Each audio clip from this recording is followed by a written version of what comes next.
Magandang umaga mga ka-happy hour. Narito ang mga balita para sa MBC TV Network News Update 10 AM edition. Sanggol, isinilang sa gitna ng malaking sunog sa Tondo, Maynila. Tagumpay na naipanganak ng isang 41 anyos na ginang ang kanyang baby girl sa gitna ng sunog at nasa pangangalaga na sila ng Tondo Medical Center.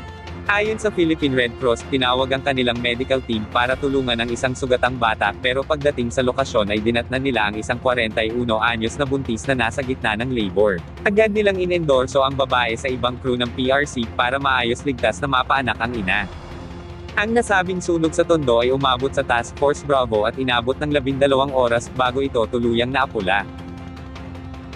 Samantala, LRT 8 tinatamaan ng kidlat sa Gilmore Station. Sa edited post ng pamunuan ng Light Rail Transit Authority, hindi agad nasimula ng maintenance team ang repair dahil sa magkakasunod na kidlat, subalit ginagawa nila ang lahat para nakapagsimula ang operasyon bago mag-alas 6 ng umaga.